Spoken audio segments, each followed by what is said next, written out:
Welcome to another episode of Out of the Blank Podcast. I'm here with Mr. Thompson. Mr. Thompson, can you please introduce yourself to everyone out there listening?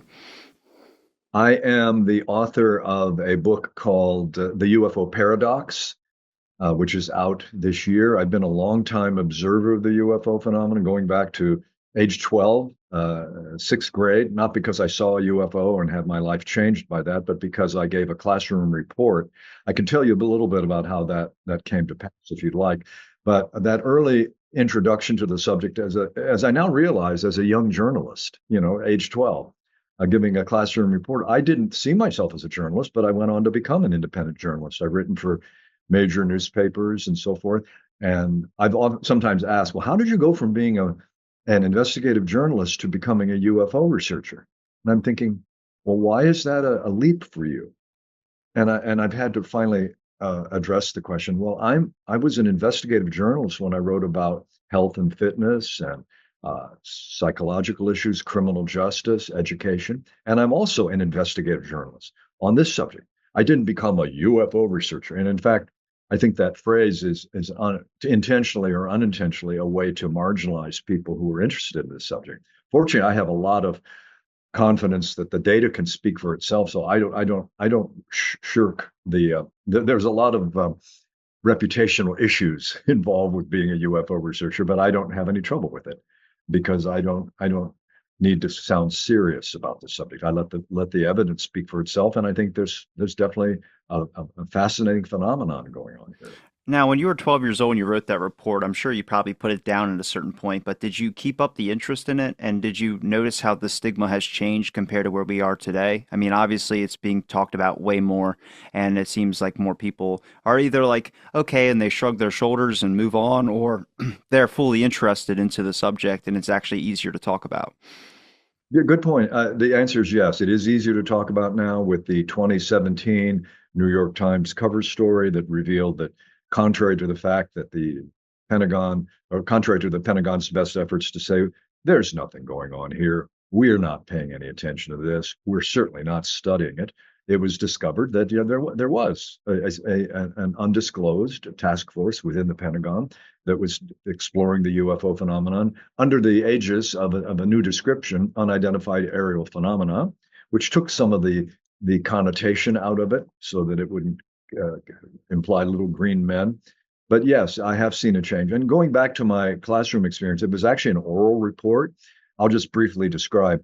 We each took a turn. Each of us had an assignment to give a classroom current events report of our choosing and stand up in front and bring whatever props we needed, any drawings or news clippings. I brought some news clippings. I was growing up in Northwest Ohio at the time, and in nearby Michigan, there was a 3 or 4 day UFO flap. That's the term that's often used to describe a continuing series of unidentified aerial phenomena. And so I gave a report about this. I won't go deeply into it because there's so much we could discuss, but it came time for questions and answers. And the one of my classmates said, "Well, Keith, what do you think they saw?" There was speculation originally that what some of the sightings involved might have been swamp gas, which is a naturally occurring phenomenon that occurs in swamps where material degrades and it results in outgassing that can be luminous and even catch fire.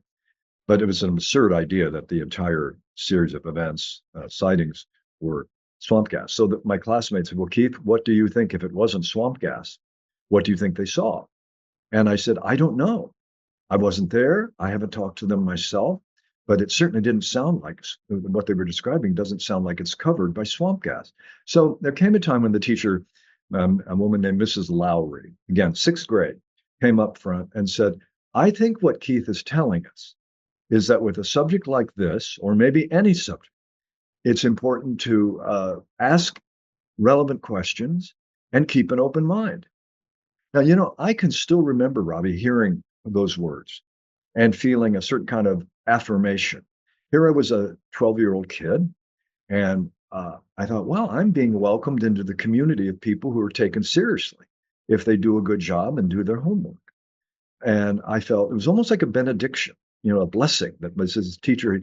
Many of us have experiences. We have a bad teacher who will convey to us that they think we're stupid.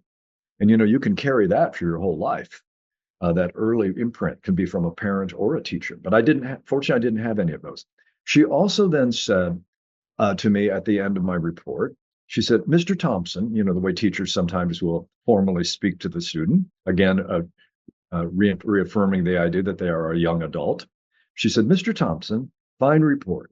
You have the makings of a reporter or a scientist, maybe even a detective. And then she put her hand up, a kind of a salute. She goes, follow the evidence wherever it leads. And again, uh, I left that. I left that situation, and we went out onto the playground, and I got to be a 12-year-old kid again. I didn't become suddenly a UFO researcher in my mind, but I continued to pay attention. I said, okay, there's something going on here. So that accounts for my willingness to ask relevant questions, keep an open mind, which means I've been confronted when I'm confronted with with a piece of evidence or a kind of evidence, such as the paranormal dimensions that are related to this phenomenon. I know that's getting me into hot water or into high weeds because officially, mainstream physicalist science doesn't believe communication between minds at a distance, telepathy, clairvoyance, and so forth, are even possible. So to say that there's a paranormal dimension to the UFO phenomenon makes it easier. Oh, well, this guy's not even dealing with the possibility that it might be extraterrestrial craft. He's actually connecting it with the paranormal. And we all know that's not real. Well, we don't all know that because there's actually laboratory based evidence as well as anecdotal evidence. We all have moments when something happens in our lives that tells us there are connections. We could talk about those moments of aha. So anyway, that's pretty much my approach to this that I followed over the years. I want to ask, when you're looking at the science-based or the most factual things that most of society has been going off of, and we have such a limited understanding of what consciousness is, why would they assume that there wasn't something when there possibly could be? You mentioned it earlier, about things that we can't explain, like the feeling of somebody staring at you and not actually seeing them doing it, and then you turn around and there is somebody staring at you, or there's a voice in your head that says something, and then you might do, or it might be a warning, and next thing you know, something might happen where it could have been a life injury or could have been something like that. We all have those. Even like dad reflexes, I would call, is something a part of our body that's like another muscle that just reacts before your brain can even think. So much that we don't understand that hasn't been explained, yet they're so quick to be like, there isn't this and there isn't that. Exactly. We can't go deeply into the premises of physicalist or materialist science, but the idea is in materialism, which is essentially a couple of hundred years old. The idea is that the essence of reality is inert, dead electrons, atoms just spinning around that have no meaning, no value, no purpose. Value and meaning are irrelevant. They're imposed from the outside, which is an interesting idea. If meaning, value, and purpose aren't aren't don't exist in some way, then where do they come from? Let's say we project meaning onto a situation. Certainly, even a materialist scientist would say, "Oh yes, we project human meaning." Well, where does human meaning come from? But that's a side issue. So the idea is that all of this reality, including the reality of this conversation, is dead, inert, atomic phenomena at the atomic level, subatomic level. That somehow, under miraculous circumstances, becomes self-aware. So consciousness suddenly emerges from dead matter. Well, that doesn't pass the smell test. The more likely idea is that, in fact, consciousness may be the very ground of all being. It may be the very ground of reality, out of which what we call physicality, and sure, there's evidence we live in a world that we can call physical, but that emerges out of, it's a form that consciousness takes. So the question, what is consciousness, is not addressed in our mainstream scientific paradigm. So there's this tendency, very easily, to point to things that involve seemingly miraculous connections. For example, somebody, I'll be thinking of a high school friend I haven't had contact with since high school, been quite a while. And I think I'm going to look him up. I'm going to Google him at some point, find out whatever happened to my friend Jim. And then I get a phone call. And the guy says, "Hey, Keith, this is Jim from high school or grade school. Well, officially in materialist science, that's called a coincidence, just a coincidence. Statistically, it's not improbable that would have happened. But after a while, it begins to look like we live in a world where those connections are real. And the fact that we don't see more of those, which is often what the materialists would say, why aren't there more of these synchronicities if they're real rather than just statistical flukes? My response to that is maybe we are so embedded in a way of seeing things as separate and discrete and isolated from each other that we managed to create a world in which that seems to be the case. What if we would? It's actually widely known that if you open to the idea that the world could be magical, that may not be the right word because it seems dismissive, but that there could be deeper connections. Guess what? You tend to be more open to what emerges in your dreams. You tend to be more open to these connections. The phone call comes, or as you mentioned, you're standing in the checkout line at the grocery, and you have a strange feeling someone's staring at you, and you look behind. Someone is looking directly at you. They might be momentarily embarrassed as a way to convey no offense, and I look back and say, well, no offense taken, but hello, how are you? We've just met. You meet a new person. The point isn't why they were staring at you. They probably had no ill intent. The back of my head is not that interesting, or the side of my head. But the very fact that I knew it, or at some level seemed to have registered it. And by the way, there is some pretty good laboratory evidence in the world of paranormal research that sort of statistically shows that people know when they're being stared at, when their galvanic skin response is measured, and so forth. When there's no cueing, sensory cueing, and there's a way to do this. There's a way to set these kind of experiments up so that get the sensory cueing out of the way. So long answer to how that gets me into the UFO phenomenon. There are aspects of this phenomenon that definitely point to these kind of larger non-local connections, which I think make it not as likely as many mainstream UFO researchers seem to think that this is only extraterrestrial craft. It's simply that's what it very likely is. I get the case for that. I do understand, and I'm not saying it's not extraterrestrial, but if it is, it involves levels of science, scientific understanding that we don't have. It indicates that we don't have a very good understanding of time and space, even if it is extraterrestrial. So that's a response to your last comment. I'm not going to ask you to break down the complex history of the UAP or UFO subject here, but I'm actually super interested in when you started to take it very seriously. Obviously, you had an interest at a young age, but when we're talking about when you're actually able to start searching for witness accounts, because I realized like I haven't seen much news about witness accounts or people coming out making statements. I mean, I've seen books, but if you really look at like trying to find someone who has an experience story, even now it's a little bit difficult. You can find it on a Reddit forum or something, but back when the internet was like in its infancy, you had people that were just afraid to even talk about addressing experiencing something. So I'm curious when you took it seriously, how difficult was it for you, when it was, and then kind of finding people to be able to speak with? Because you mentioned the claim earlier about it could be swamp gas. I've heard that multiple times try and be thrown out there like it's a scientific fact. And it's like, well, have we can maybe that can explain one experience that you might have saw and that might have been an answer, but there's a lot of experiences where I hear them and I go, swamp gas does not create all that unless they've been huffing it in like paint all day. Like it doesn't make sense. So I'm curious when you were trying to find like this is the moment I want to start investigating this and finding claims, and then how were you able to either contact individuals or look for evidence? Because if you're looking for science to give you that thing to show people here's a scientific paper, you're not going to have it because it was for the longest time just neglected. You would lose anything. You would lose your academic privileges or scholarship if you even bothered researching it. It's very true. If you, I would put out there to anybody listening, they probably already know if you're an academic or you want to be an academic and you don't yet have tenure, which is that wonderful position when you've shown such great work at an age that you get your job is guaranteed, pretty much unless you commit a crime, a moral crime.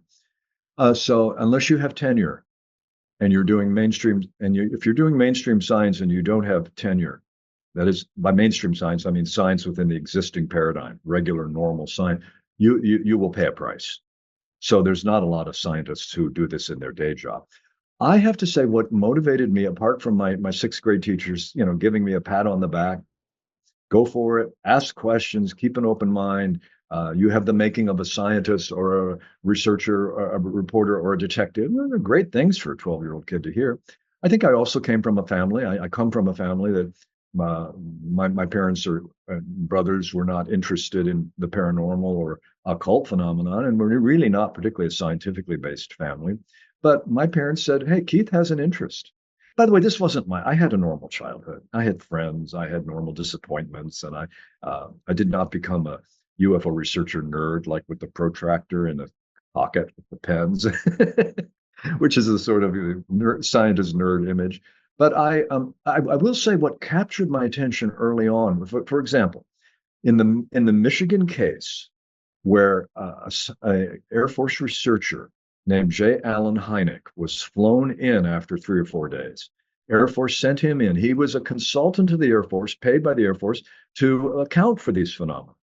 As an astronomer, he had the credibility to address this and reassure the public. He didn't know quite that what was really going was that he was actually hired. They didn't tell him this directly. They were actually hired to get Allen Hynek to explain these away.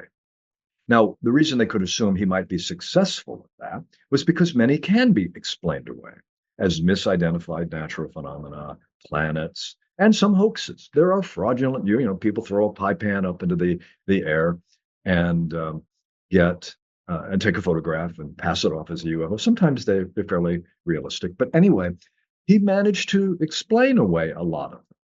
The majority of UFO sightings probably are mistaken identity, but there is a significant percentage that are not. And in his case, he finally said, wait a minute, I'm being asked to do a PR job. That doesn't comport with my sense of what being a scientist is about. So before that moment of truth came, he went to Michigan, took a look at these 4 or 5 days of cases, talked with witnesses, did the field work that a good scientist or a good observer is supposed to do, like my teacher patted me on the back for. And it came time to give a news conference. And by the way, Walter Cronkite, the famous anchorman of the CBS Evening News, would open the news 3 or 4 nights in a row with, we return again to the interesting and compelling UFO case in Hillsdale, Michigan. We now go to Morley Safer on the, so, that's how reporting used to be. Believe it or not, they would lead the evening news with a major UFO sighting. That's what kind of drew me in. So in any case, it was Hynek's time to stand up at a news conference in a school auditorium, all the reporters sitting on metal chairs, black and white. And I said that because it was filmed in black and white in those days. So it's hard to imagine those were really in color, right? In any case, he was asked, what's going on? So in the course of sort of rolling analysis, he said, as for the small number as for the sightings that were related to the edge of town, the swamp, or the bog, it is possible that in a certain limited number of these cases, they might have, could have, maybe, maybe he didn't qualify it that much, but it was a qualified statement. They could have been swamp gas. He by no means dismissed all of it as swamp gas because it, as you say, was not reducible to that. He stood there mortified, however, because the reporters jumped up out of their metal seats, making a great amount of noise, went into the hallways, and got on payphones. That was in the days when maybe they had installed payphones, but that's the, you didn't have cell phones in your pocket. And they all called their news bureaus and said, Hynek or Air Force explains Michigan sightings, only swamp gas.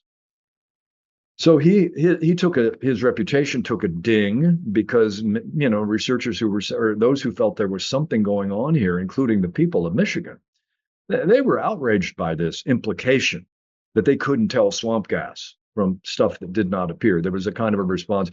We may be rural, but we're not rubes, R-U-B-E-S, the term for idiots. We may be country folk. We may not live in Manhattan, but we're not morons. And Hynek said, I didn't explain it that way. I was misunderstood. Well, that's what caught my attention. I noticed, even though Hynek didn't explain them all away, that in case after case, this is the dynamic that happens. Credible ordinary people who do not appear to be drunk or on drugs or looking for attention report extraordinary objects in the sky, making contact with the ground. Sometimes beings are seen outside. Pretty wild stuff from the mainstream perspective. Um, they report these things. And then there emerges a kind of a person who plays the role of explaining what's really going on. The authorities, I call them the agents of official culture. Sometimes they speak in the name of science. Some of them have scientific backgrounds. Other times it's news reporters who begin the segment by playing the X-File soundtrack. We all know that. The great way that I haven't had many of these myself since my book came out, but I'm pleased to be able to report that at this point, there's enough seriousness around this subject that somebody like me is not automatically introduced at the top of the segment with the X-Files music.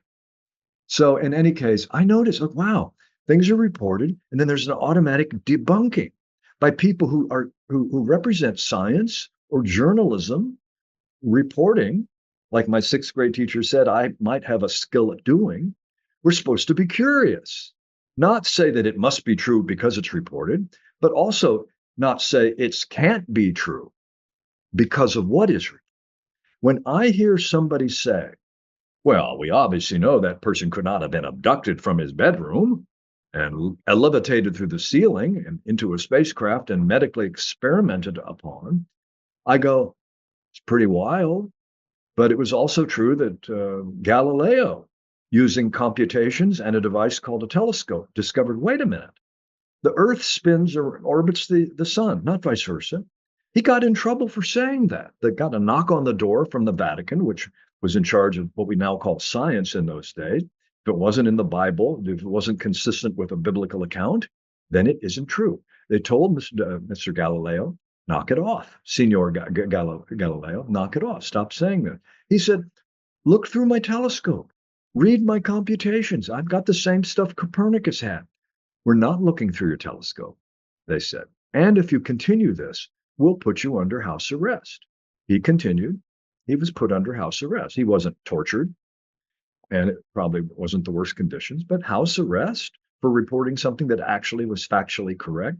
So all of that, I had a natural impulse to question automatic dismissal. But that doesn't mean I believe everything that's reported is true. But I have a natural skepticism rather than I'm a skeptic. If you make a claim, I'm going to say, oh, how do you know that? Is there a way I can use the same method that you use to find that out? Can I find out? That's called confirmation. Is there a way this can be confirmed? Something that's confirmed is more credible than something that is falsified. That's different from debunking. And I give a pretty hard account to the debunkers in this field who ridicule witnesses, shame them, do what we call today in the internet world, doxing people, find out if they've ever been arrested. Oh, well, he was previously arrested for DUI. Well, it's possible you might have been arrested for a DUI, and then 5 years later, you see a UFO. Those are not mutually inconsistent, but you see how the attempt to dismiss someone's credibility. And if someone, by the way, is shown to be a public liar, any courtroom judge will say to the jury before they go in to deliberate, if you have found any witness to have engaged in a falsehood, if they had been shown to have lied on any material fact, it is within your rights and your authority to dismiss everything they say. Now, that's the courtroom rather than the courtroom of public opinion. But even with lying, if somebody lies about something they're embarrassed about in their life, and then they also see something in the sky that can't be explained, and they report it, in other words, we're all mixtures. We're all scandals. None of us are perfect.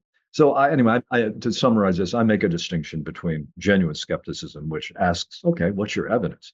Rather than the debunker who said, well, that couldn't have happened. I want to get into that, but I want to ask you something first. Do you think that media has done a help or a hurt to the subject? The reason I say that is because hurt in the sense that they've never taken it seriously. Like you mentioned, playing X-Files before someone comes on and shares their experience. I've seen that in every documentary that they do. They'll have one person rattle off what they saw, then they'll spend the next hour and a half just debunking or doing whatever that they do. But I think it's it's kind of like a double-edged sword here because the fact that the journalism and media hasn't really taken into it the mainstream stuff, that we have citizen journalists and citizen investigators and people that have decided to spend most of their time investigating this, and surprisingly their work has been published or has been talked about and is well regarded by a lot of people as it is thorough and has solved some things in other topics, not just the UAP discussion. So it's good for disclosure as well too when it comes to the UAP subject. But I mean, what do you think of on your opinion on the media, just either the mass media from documentaries or? Okay, let's go back before the podcast revolution, because that's a big distinction. And podcast meaning citizen journalism, as we call it. I'm old enough to have grown up with like people like Walter Cronkite and John Chancellor and Frank McGee. I had These Nancy were Grace, if that counts. Yeah, these the AB, the alphabet networks, ABC, CBS, NBC, they had a broad consensus about reality, and you watched one or the other simply because you liked the personality of the host. But I would say primarily the journalism beginning in 1947 with Kenneth Arnold's sighting over Mount Rainier of 9 objects flying in formation, which is a very interesting case. There's a lot about it that isn't known, and I disclose that in my book. But that's considered to be the beginning of the modern UFO phenomenon, the flying saucer phenomenon. Uh, the journalism that has happened since then has been highly oriented toward credibility, toward keeping their credibility, not taking, let's put it this way. I don't know what the military, what the government has been hiding. I tend to feel, however, that mostly what they're hiding is their own embarrassment. It may well be that there are recovered craft that are in the hangars of McDonnell Douglas, and we can discuss these recent claims if you'd like. And it may well be, but I also know that it's a fact that for 8 decades since the Kenneth Arnold sighting, the idea that any day now the lid on the government cover-up is going to blow sky. We're right on the verge of it. That after a while, it's a waiting game. It doesn't pan out. So anyway, it's very easy for if that is what if I'm correct, and I think mostly what the government is hiding is they can't understand how these phenomena that can move at such supersonic speeds and conduct right angle turns and then be several miles away in 2 seconds, and then reappear and then disappear and change their shape and forms into light orbs. One minute they appear to be craft and they show up on radar. They really, really do on other sensors. Next minute, they've suddenly transformed into balls of light that are far more like something from the esoteric traditions of materializations and seances. So it's a phenomenon that doesn't lend itself to easy interpretation. So I believe that most of the coverage of the UFO phenomenon by traditional media has been largely dismissive. There have been a few exceptions. Now, in the current, I think largely the same thing is true in the current podcasting thing. Although I have to say that at least the podcasters who make the UFO subject their primary focus have the credibility and I mean I give them kudos and respect for immersing themselves and becoming informed and not being just simple debunkers. There are debunkers in this field now. You could name their names, but I don't really particularly tend to talk about them much. But yeah, so the podcasters on this subject tend to be more informed, but there at the same time there is still a credulousness, a willingness to believe easily, and I think a kind of misleading approach on the part of some of the podcasters. If you subscribe, move behind my paywall, join my podcast. You'll get direct access to my late breaking and the late breaking news that there is a base underneath the oceans in the ocean at this latitude and longitude. That is a current idea that a UFO researcher has advanced. So okay, you've at least given the latitude and longitude. Somebody go find out. Organize an expedition. Let's get at it. So there's a lot of talk about empirical proof, but it still falls short. And I'm not saying it's because they're badly intended, But I think to summarize this, the podcast revolution, the citizen journalism approach has been an improvement in some respects. If anything, it's actually encouraged some of the mainstream media to go a little harder and to take it a little more seriously. So uh, there's still a mixture of quality. Did you have hesitation when your book was going to be released that there was going to be this possible media kind of just letting it go by? It was going to be difficult. I mean, did you have trouble finding a publisher or did you self-publish? Well, I wrote a book. How I came about doing this book, actually back in the 90s. I wrote my first book called Angels and Aliens. The subtitle is UFOs and the Mythic Imagination. And the approach I took at that time was to compare the dynamics of UFO sightings. This people make reports and then it's dismissed. I looked at that in terms of figures from formal mythology, Greek mythology, other forms of Roman mythology, and the figures of myth I thought were revealing of some of these patterns of infighting in the field. So I did a kind of a romp, and I took a symbolic approach to the UFO phenomenon in that book. And interestingly, it was the fact that I wrote that book, which is now out of print, that made it actually easy for me to get a contract for this book, because a publisher with whom I spoke said, "We're familiar with that book, and Angels and Aliens, and we think you've got the track record to do a book." So it's hard to do a book on anything these days. It's hard to get a publisher.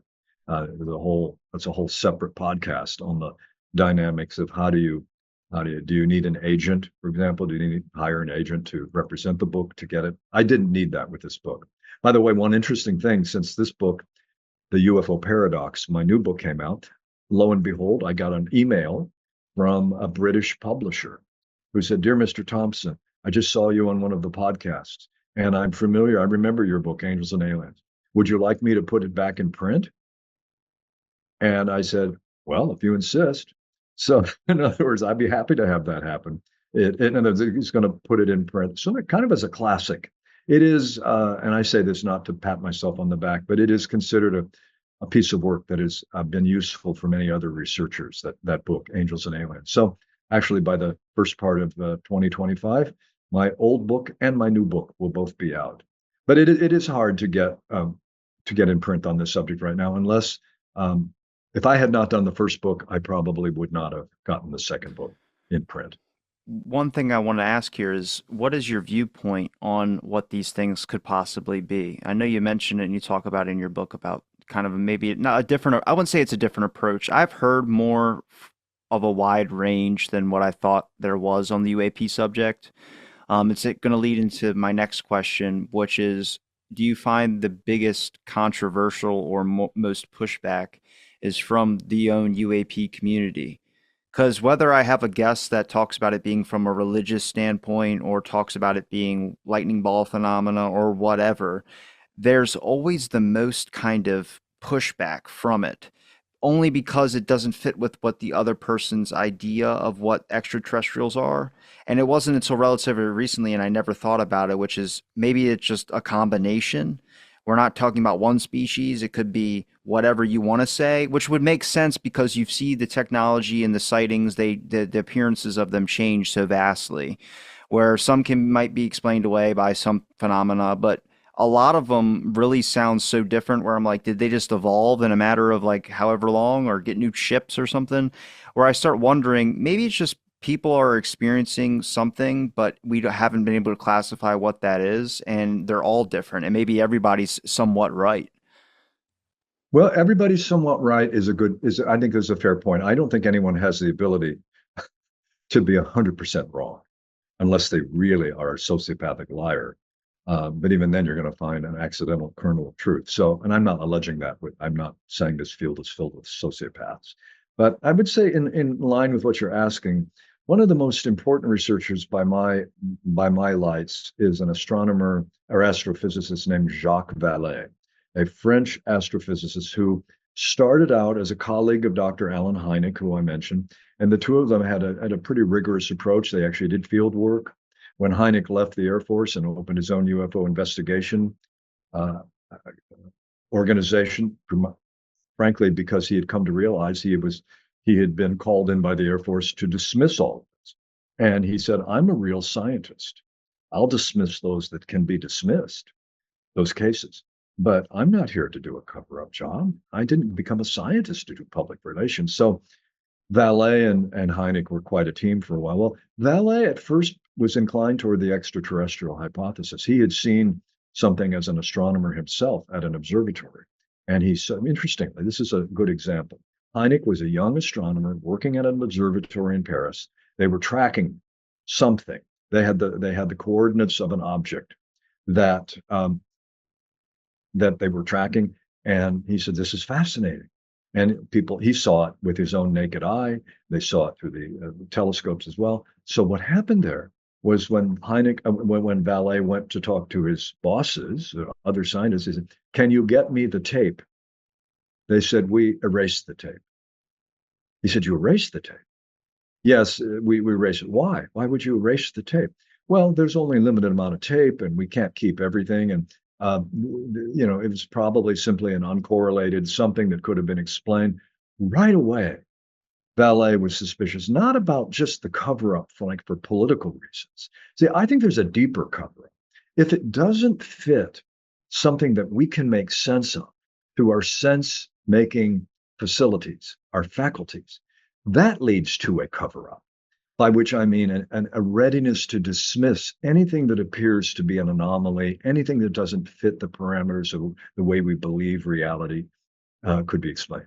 Again, the astronomy director, the observatory directors told Vallée, we got rid of that because it was just probably random.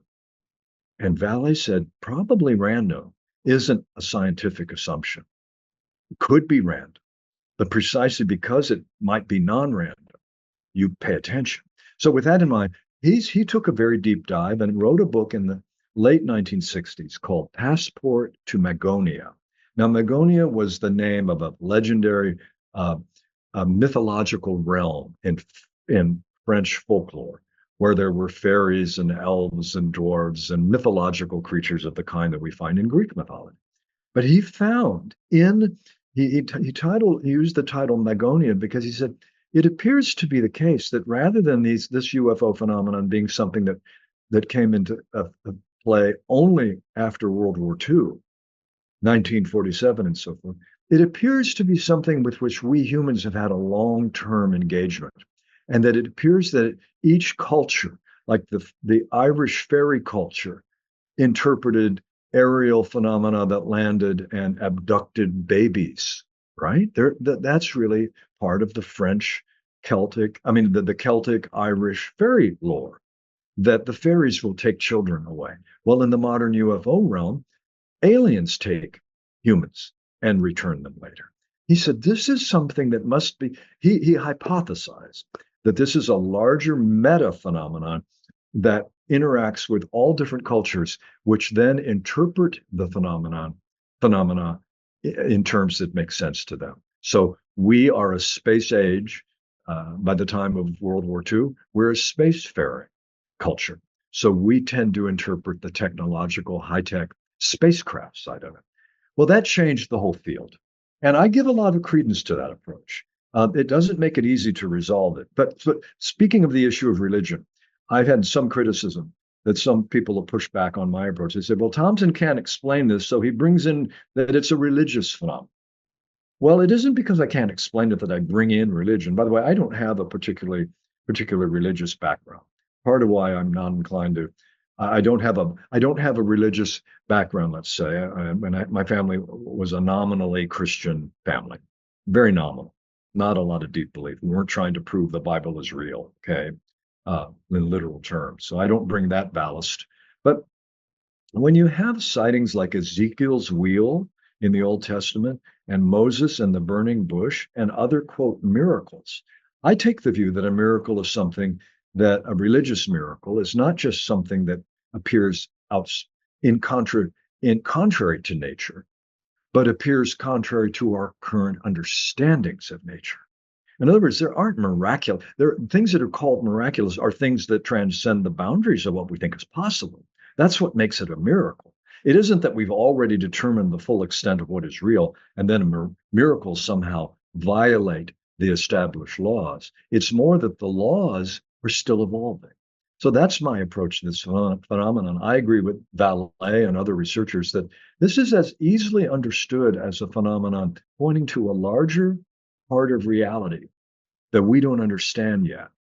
And that it is, and that reality is already more multidimensional than our current maps of it allow us to see, which is why we have our own paranormal experiences, intuitive experiences. The phone rings, it's Jim, but I've been thinking about Jim from high school. Person I see, and person stares at me in the checkout stand. I've given you those examples. There are many other examples of extraordinary energies we feel spontaneously.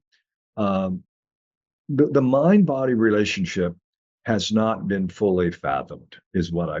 And we are humans. We live in a world where I believe that as we come to understand more about the importance of consciousness and bring that factor in, then the UFO phenomenon will start to make sense in ways that it currently doesn't make sense. So how do you expect people to take a step forward? Obviously, if we're talking about expanding our consciousness out or just expanding ourselves to be higher beings, we still can't get over simplistic problems. I mean, very simple stuff. And I get it. Like, how many people, when we landed on Mars, people are like, what? We landed on Mars? Haven't we already done that? I was like, well, no, no, no, no. This was live. You could watch us with the drone go. It was amazing. And just even Elon with the rocket that was able to be caught by and basically reusable rocket. People are like, oh, that went on. I'm like, there's so much being shoved at us where I'm like, how do we get past the simple problems and get to the more complex understandings? I mean, speaking to people with We're about living in a time of information overload, number one, where the internet has made it only worse. Also, a hyper specialization.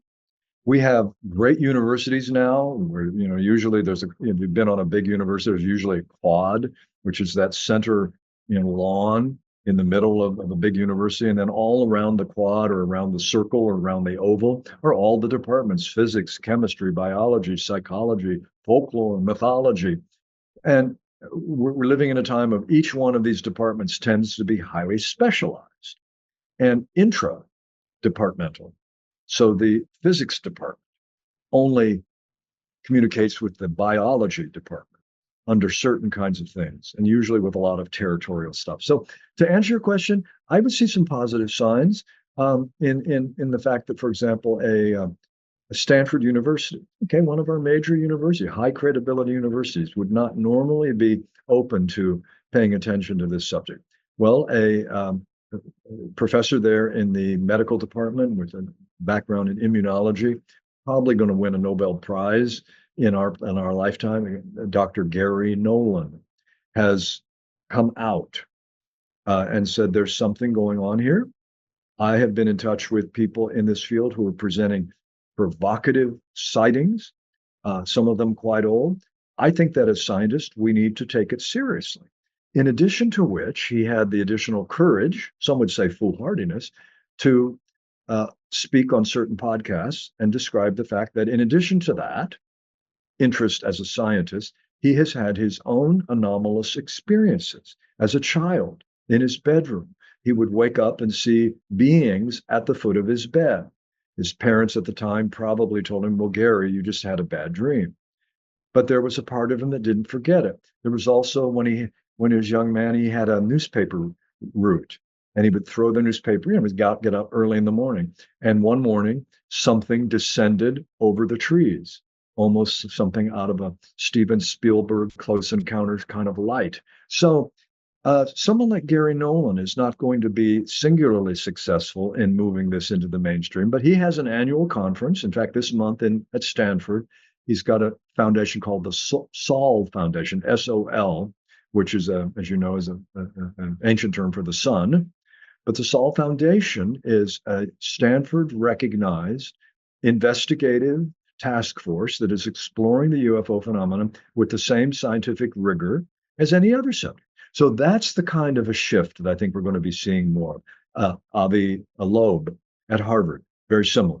You can disagree with the specifics or agree with certain specifics as well. The point is, he brings a lot of cultural authority because of his standing at a great university. So I think that's going to be part of it. And then at the Rice University, um, the Archives of the Impossible, led by Dr. Jeffrey Kripal, Kripal, who is a religion scholar.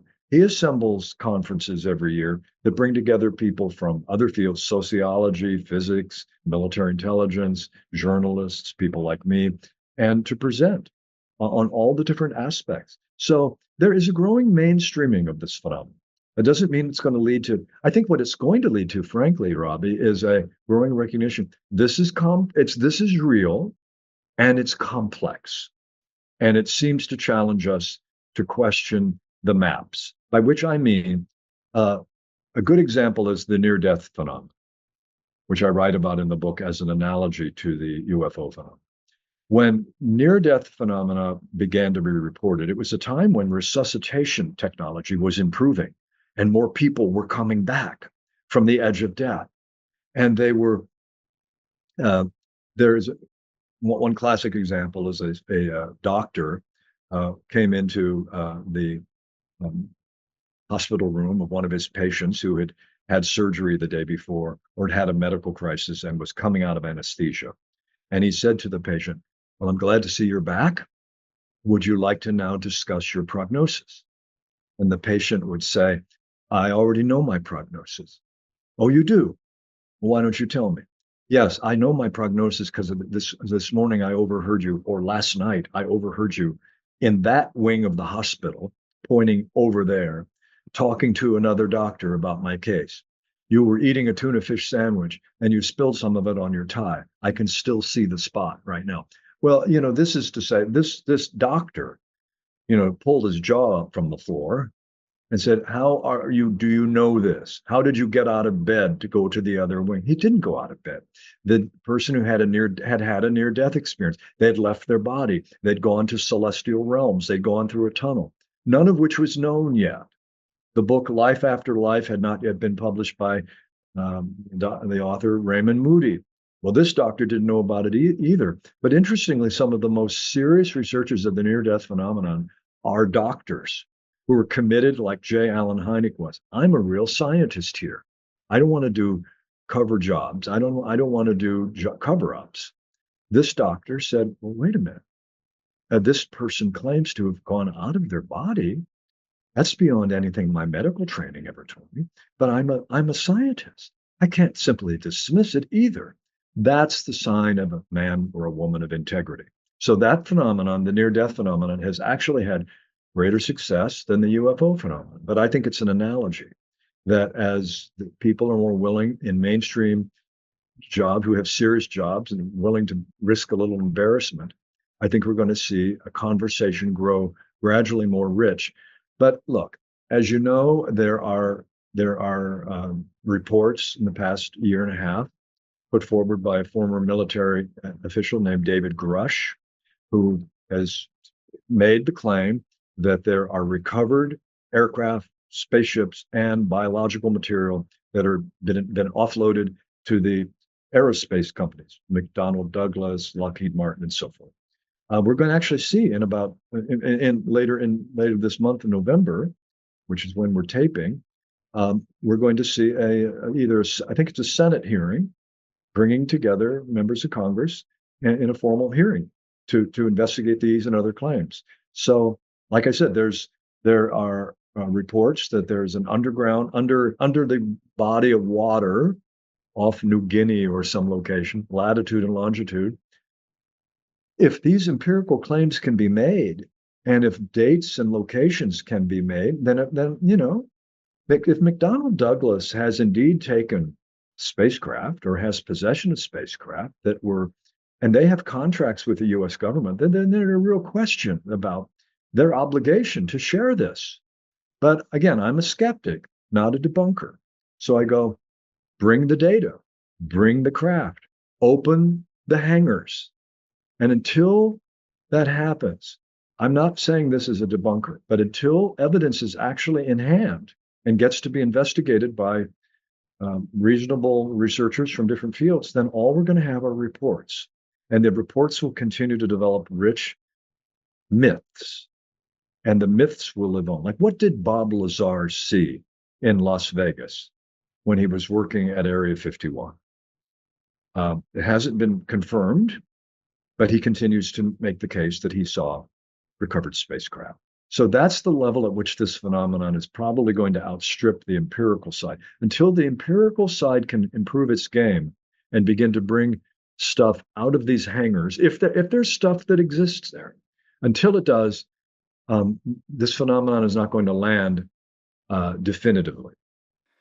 Um, I want to mention this because I'm not a UFO researcher. I'm just someone that's open to listening and wanting to learn more, just like the general public should be. But how do you feel about the congressional hearing that happened where Grush stood up and made claims and a bunch of people? It was a UAP hearing that we had, first kind of acknowledgement of it, really. And everything to me was just, it seemed like BS. Not what Grush was claiming, but how they were taking it. Anytime a question was asked or posed that would be like an okay question, it was, I can't talk about it because of this, can't talk about it because of this, or we need to talk about this in a skiff. I'm like, then why do the hearing at all? You're making it like a show and you're not revealing anything. I agree. A skiff, as you know, I don't know exactly how the initials spell out, but these are these compartmentalized rooms that you can discuss classified stuff if everybody has the right level of classification. You're right. I'm even willing to say David Grush is sincere, and part of what he's sincere about is he's discovered stuff that he knows he's very likely not. It's not a good idea. He knows the limits. He he's sworn an oath to keep certain secrets. We can argue about overclassification. I think too much is classified, including much of what is classified is what embarrasses us that we can't explain. But in any case, you're right. He will say, I can't say more in response to that question. Do you think that we've recovered spacecraft? I do. Have you seen them yourself? No. Then why do you think that they have? I've talked to people who are credible. Can you give us more information? Not in this setting. I can't, sir.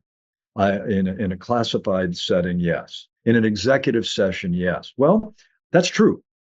He correctly stopped at the water's edge, but it gives a field day to the debunkers who want to explain all this away. There's nothing easier, by the way, than to be a debunker.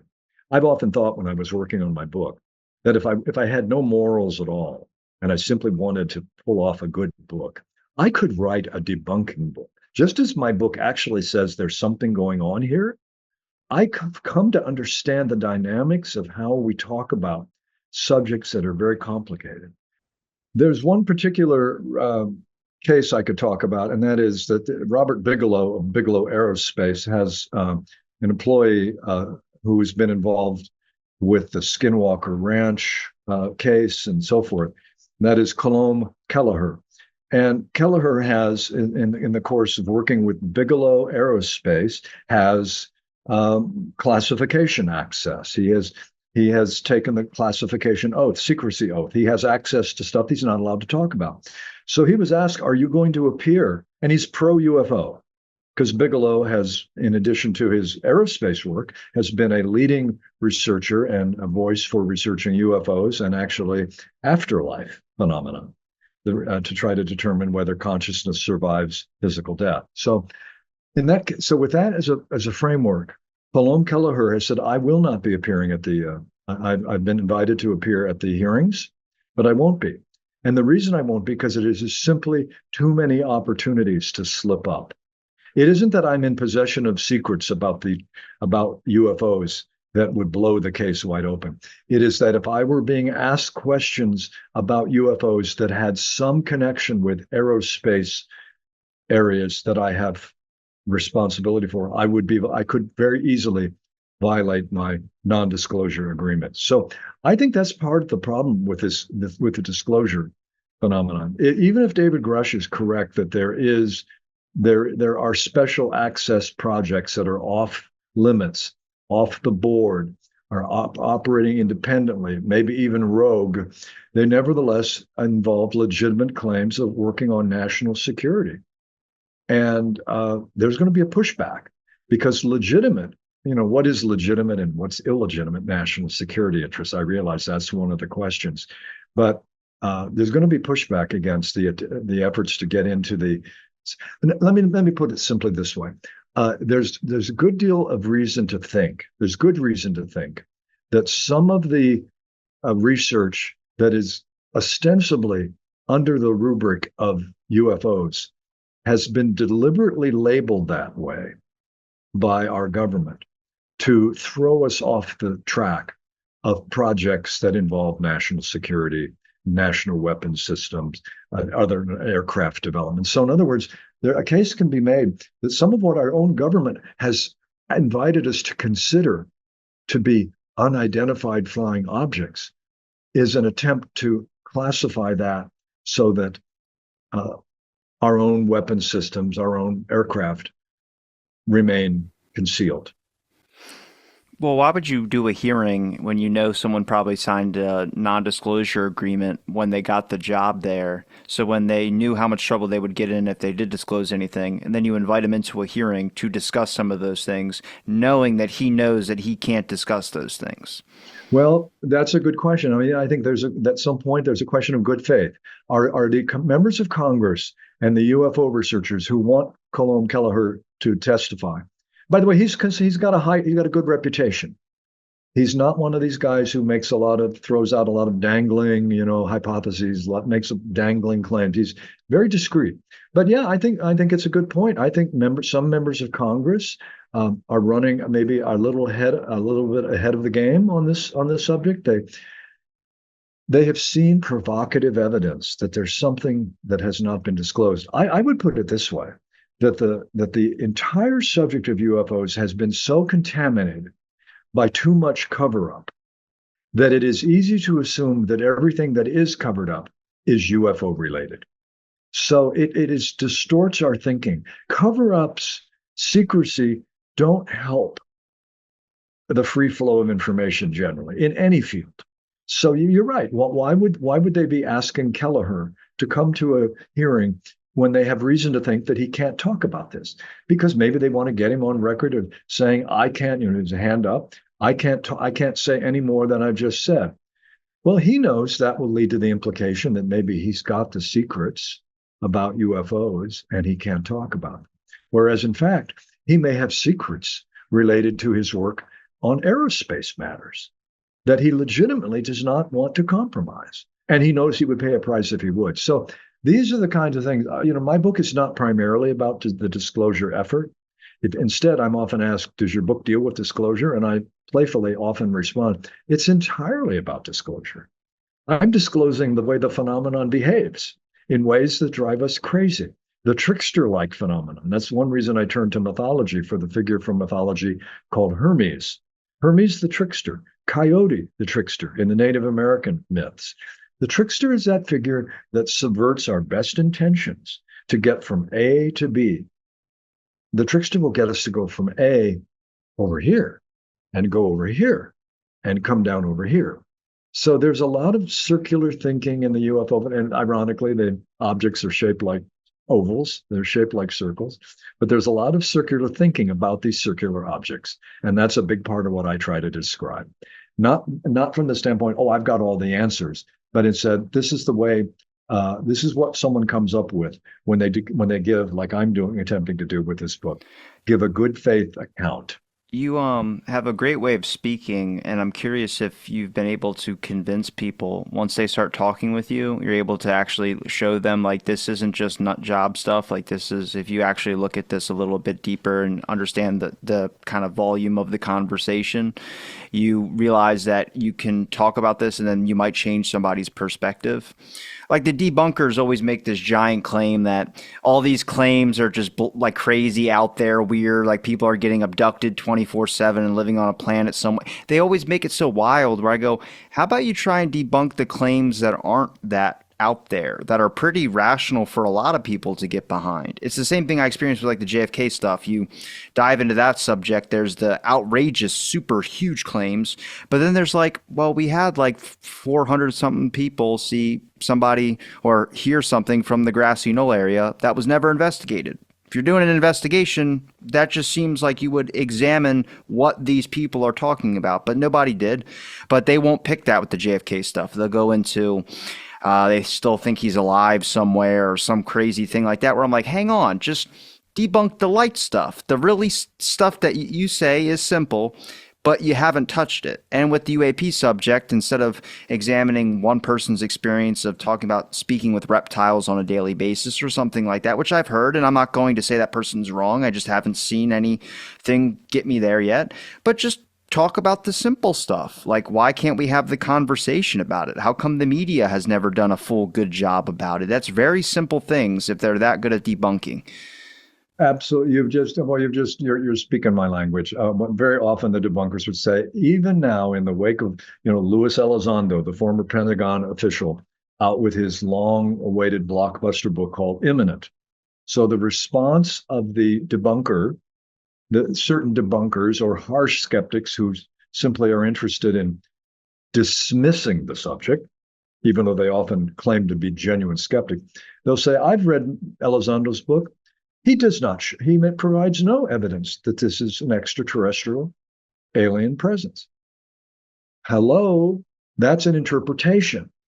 He presents evidence in his book, and I'm not here to speak gospel for Lou Elizondo's book, Imminent, but it's a piece of work that, is part of the conversation now. He simply says there's a phenomenon, I don't know its origins. It is not necessarily extraterrestrial. It might be from other dimensions of time and space that are actually quite close to here now. Maybe the dead, when the dead die, they don't go to an other place, they go to other dimensions that are right here. So these are key questions. So to say, as the debunkers often do, there's no evidence that UFOs are extraterrestrial. No, that's not the question is there evidence that there's something real going? The interpretation is the next question. Multiple interpretations. And I think from going back to being in the 6th grade when I gave my 12-year-old report, when I was able to make a distinction during my question and answer period. I don't know. It wasn't any great thinking on my part. Keith, what do you think is going on? I don't know what they saw in Michigan, but swamp gas didn't cover many of the sightings. Right there, I was making a distinction between the observations that people made and reported versus interpretation. If I want to dismiss the observations by saying it doesn't fit this interpretation and say, oh, there's no evidence it's alien, and therefore their observations don't matter. No, that's just not good science. It's not good thinking. The observations are out there. For example, the alien abduction phenomenon. You may be familiar with Dr. John Mack, the late Dr. John Mack of Harvard. Very curious investigator, thoughtful researcher, psychiatrist, written a lot of good stuff before he became interested. He got interested in the alien abduction phenomenon. He came to, I don't know if he ever really regretted it, because I didn't have those conversations with him. I got to know him pretty well. But he said, look, I don't know what's going on here. I'm going to investigate it. I'm going to talk with the witnesses, the abductees, who make incredible claims that they're taken out of their cars, they're taken out of their beds. So anyway, he researched it. He went on TV with some of them. He paid a big price in his career. Even Harvard, the notoriously supportive of academic freedom, they launched an investigation. Why? Because they felt that this was bringing disrepute to Harvard.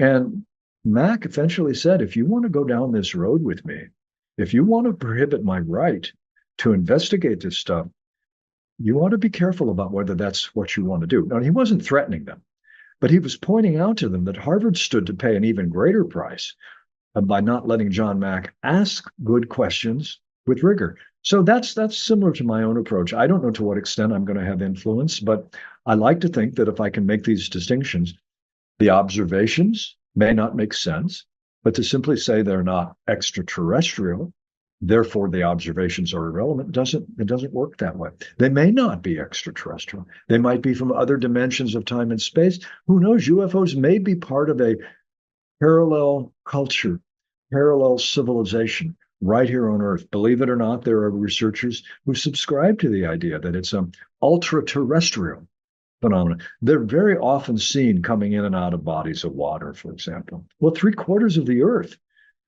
is water. So maybe, and sometimes they appear in space, right? Sometimes they appear in the atmosphere. Maybe we're on the wrong track. maybe they do sometimes appear in the atmosphere because they're coming in and out of the water.